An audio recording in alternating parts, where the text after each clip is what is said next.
তো আজকের ক্লাসে আমরা প্রমাণ করো 9 থেকে 15 যে অঙ্কগুলো আছে এগুলো করার চেষ্টা করব। তো প্রথমে এখানে 9 নম্বর অঙ্কটা দেওয়া আছে, আমরা এই 9 নম্বর অঙ্কটা দেখি। কি দেওয়া আছে? 4 to the power n - 1 divide by 2 to the power n - 1 সমান সমান এটা প্রমাণ করতে হবে যে 2 to the power n+1 এটার মান হবে এটা। তো আমরা বাম পক্ষ হিসেবে তো এটা নিয়েছি, বাম পক্ষ হিসেবে আমরা যদি লিখি লেফট হ্যান্ড সাইড সমান সমান, এবার আমরা 4 এ আমরা লিখতে পারি 2 স্কোয়ার, 4 এর বদলে আমরা লিখতে পারি 2 স্কোয়ার, আর এটার উপরে টেন আছে এই জন্য n, এরপর আছে -1 দিলাম -1, এরপর নিচে আছে 2 to the power n - 1 সমান সমান এবার 2 স্কোয়ার, এটার উপরে হোল পাওয়ার আছে n। তো আমরা চাইলে n টাকে পাওয়ার ভিতরে এনে 2 এটা বাইরে রাখতে পারি। আমরা লিখতে পারি কি 2 to the power n, আর এটার উপরে দিতে পারি 2। এই n টাকে 2 এর জায়গায় আনছি, 2 রে n এর জায়গায় নিয়ে গেছি। কারণ পাওয়ার গুলা এক্সচেঞ্জ করা যায়, পাওয়ারের পাওয়ার হলে এক্সচেঞ্জ করা যায়, 2 এর জায়গাতে n এর জায়গায় 2 দিলে একই, কারণ গুণ দিলে একই হবে। তো এরপর -1 আছে যেভাবে এভাবে, আর নিচে হচ্ছে 2 to the power n - 1। আমরা চাইলে কিন্তু 1 এর উপরে একটা স্কয়ার দিতে পারি, কারণ 1 এর উপরে স্কয়ার মানও কিন্তু 1। এবার দেখেন এটা কি হয়ে গেছে, a square minus b square সূত্র। 2 to the power n যদি a ধরি, 1 এ যদি b ধরি, তাহলে এটা সূত্র হয়ে যায় a square minus b square সূত্র। তাহলে কি লেখা যায়? a square minus b square সূত্র আমরা লিখতে পারি a plus b into a minus b, নিচেও 2 to the power n - 1 যেটা সেটা। তো এই যে 2 to the power n - 1 আর উপরে 2 to the power n - 1 মিলে গেছে, তো এটা কাটাকাটি, তাহলে থাকলো কি এখানে 2 to the power n+1, 2 to the power n+1 এটা। তার মানে এটা হচ্ছে ডান পক্ষ সমান সমান রাইট হ্যান্ড সাইড, প্রুফ হয়ে গেছে। তো আমরা 10 নম্বরটা দেখবো। তো 10 নম্বর প্রশ্নটা দেওয়া আছে, তো বাম পক্ষ লেফট হ্যান্ড সাইড। তো প্রথমে 2 to the power 2p+1 যেভাবে আছে সেভাবে, তারপর into 3 to the power 2p+q into 5 to the power p+q যেভাবে আছে সেভাবে লিখলাম। এখানে আছে 6। তো আমরা চাইলে 6 রে ভাঙা লিখতে পারি 3 দুগুণে 6, 2 আর 3 এর সাথে 6 রে ভাঙা লিখতে পারি। আমরা কি লিখতে পারি 2 ইন্টু 3 বা 2 ইন্টু 3, এটা পাওয়ার হোল পাওয়ার কি 3 লিখলাম। আর নিচে 3 power p - 2, এই 6 টা তো আমরা ভাঙা লিখবো আগের মতো 2 ইন্টু 3, এটা কি লিখবো 2 into 3 to the power 2p+2। 10 রে আমরা কিভাবে ভাঙা লিখতে পারি 5 ইন্টু 2, 5 ইন্টু 2, আমরা এই 10 এর বদলে লিখবো 5 into 2 to the power p, আর এখানে ইন্টু 15, 15 আমরা লিখতে পারি 5 into 3, 5 into 3 to the power কত কিউ, এটা আমরা লিখতে পারি। আমরা এগুলো লেখার কারণ হচ্ছে আমরা যাতে এগুলাতে এই যে পাওয়ার গুলো আছে এগুলো যাতে মিল করে পাওয়ার গুলো যোগ বিয়োগ করতে পারি, তাহলে আমাদের জন্য সহজ হবে। এই জন্য আমরা এই 15, 10, 6 এগুলোকে আমরা 2, 3 বা 5 এই তিনটাতে ভাঙে নিচ্ছি। এরপর লাইনে আমরা 2 পাওয়ার যেভাবে আছে সেভাবে লিখে দিই, 3 টাও যেভাবে আছে সেভাবে লিখে দিই, 5 এরটাও যেভাবে আছে সেভাবে লিখে দিলাম। তো এখানে 2 এর উপর পাওয়ার একবার হবে p, 3 এর উপর একবার পাওয়ার হবে p, কারণ দুইটার উপরে পাওয়ার হবে। এখানে যেগুলো আছে এগুলো একদম লিখে দিই।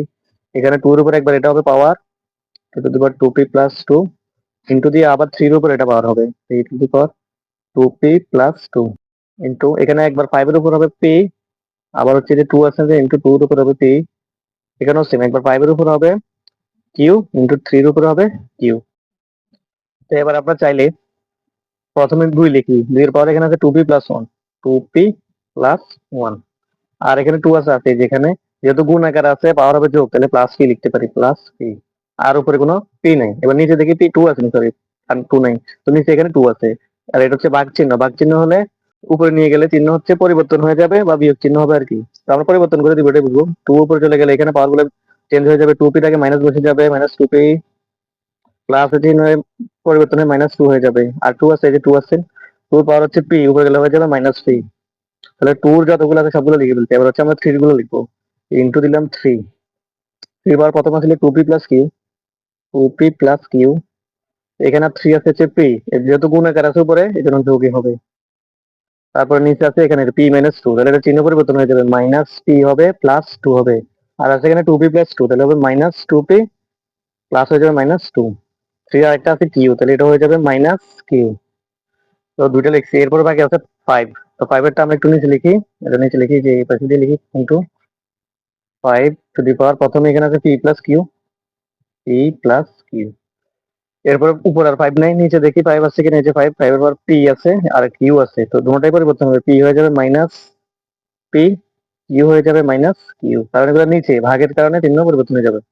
তারপর আমরা যদি সমান চিহ্ন দিই তাহলে এখানে দেখি 2p, 2p বাদ, 2p, 2p বাদ, একটা p বাদ, এখান থেকে 1, এখান থেকে -2, তাহলে 1 আর -2 যোগ বের করলে হয় কত, -1, 2 পাওয়ার হয় -1 ইনটু 3 টা যোগ বের করি, 2p, 2p, এটা প্লাস এটা মাইনাসের এটা বাদ, q প্লাস এর q মাইনাসের এটা বাদ, p প্লাস এর p মাইনাসের এটা বাদ, 2 প্লাস এর 2 মাইনাসের এটা তো বাদ, তার মানে 3 টু দি পাওয়ার কত থাকবে, 0, কিছু নেই। কিন্তু এখানে হচ্ছে 5, 5 এর p, p বাদ, q, q বাদ, তো 5 এর এখানেও q নাই, 5 টু দি পাওয়ার হবে কত, 0। তো আমরা জানি কোনো কিছুর পাওয়ার 0 মানে কত, 1 হয়, তাহলে 2 ইনভার্স 1 আমরা কি লিখতে পারি, 1/2 into 3 two the power 0 equal to 1, 5 two the power 0 equal to 1, তো আমরা এটা তাহলে সমান কি লিখতে পারি, 1/2, গুণ দিলে এর 1/2 হবে, এটাই হচ্ছে আপনার রাইট হ্যান্ড সাইড প্রমাণে ফেলছি। তো এবার হচ্ছে আমরা 11 নম্বর অঙ্কটা করবো। 11 নম্বরটা অঙ্কটা দেওয়া আছে a to the power l divide by 2 to the power m to the power whole to the power n, এভাবে এগুলো দেওয়া আছে, ওগুলো করলাম না। তো আমরা এবার বামপক্ষ লিখি লেফট হ্যান্ড সাইড সমান সমান, তো প্রথমে এখানে যেহেতু ভাগাকার আছে, ভিত্তি সমান, ভিত্তি দুটাই a, তাহলে পাওয়ার গুলো হবে বিয়োগ, তাহলে আমরা লিখতে পারি এটার কি a to the power l minus n, l minus n, আর উপরে আছে n, এখানে হবে ইনটু দিয়ে a to the power m minus n, same m minus n two the power l, এখানেও সেম ভাবে হবে a to the power n minus l two the power m সমান সমান, তো আমরা এটা গুণ দিয়ে ফেলি, a to the power l এর সাথে n গুণ দিলে হবে n l, মাইনাস আছে মাঝখানে, m এর সাথে n গুণ দিলে হবে n n, কিন্তু এখানেও গুণ দিব, m এর সাথে l গুণ দিলে হবে l m, মাইনাস n এর সাথে l গুণ দিলে হবে l n, হবে এখানে ভুল লিখছি, আচ্ছা n l by l n, সেই হোক। তারপর ইনটু এখানে হবে n এর সাথে m গুণ দিলে হবে m n, মাইনাস আছে l m l m। তো এবার দেখেন তিনো জায়গায় ভিত্তি সমান, ভিত্তি কি এখানেও a, এখানেও a, এখানেও a, ভিত্তি সমান গুণ আকার আছে, তাহলে পাওয়ার গুলো হবে যোগ, তো আমরা একবারই লিখবো 3 বার বদলে, পাওয়ার প্রথমে যেভাবে আছে l m minus m n, এখানে আছে l m লিখলাম plus l m minus l m minus l m, এরপর আছে plus m n, plus m n minus l m minus l m।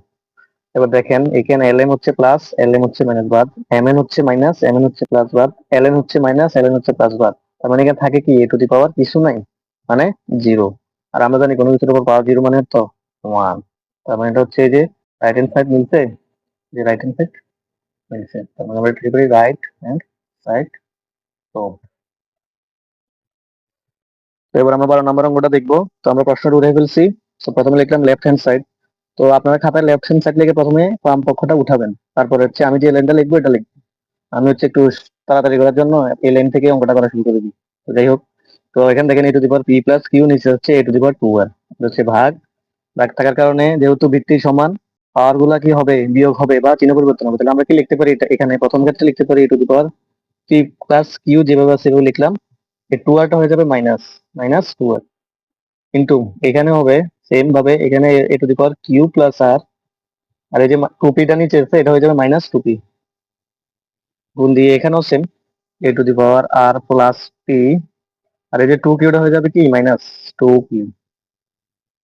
তো এরপর লাইন লিখি আমরা, এখানে আবারও দেখেন এই যে ভিত্তি এ এ এ তিন জায়গায় ভিত্তি সমান, তো ভিত্তি সমান হলে আর যদি গুণ আকারে থাকে তাহলে পাওয়ার গুলো হয় যোগ, তাহলে আমরা সবগুলো পাওয়ার একটার মধ্যে লিখবো, তাহলে এই লিখলাম ভিত্তি একবার, এই পাওয়ার সবগুলো আবার যোগ আকারে লিখবো, তাহলে p plus Q minus 2r, এখানে হচ্ছে প্লাস কিউ প্লাস আর মাইনাস 2p প্লাস এখানে আর প্লাস পি মাইনাস 2p সমান সমান a টু দি পাওয়ার, এবার দেখেন এখানে 2r হচ্ছে মাইনাসের, এখানে একটা আর দুইটার প্লাসের, দুইটার যেহেতু প্লাসের আর দুইটার হচ্ছে মাইনাসের, তার মানে এই যে এটা এটা এই তিনটা কাটা যাবে।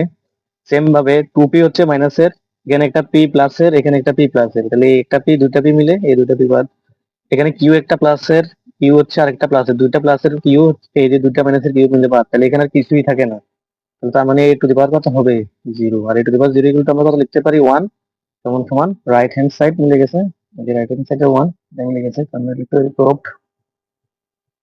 আজকের ক্লাসে আমরা হচ্ছে 12 নম্বর পর্যন্ত করলাম, বাকি আর হচ্ছে আপনার 3টা অঙ্ক আছে, 13, 14, 15, এটা আমরা পরবর্তী ক্লাসে করে দিব ইনশাল্লাহ।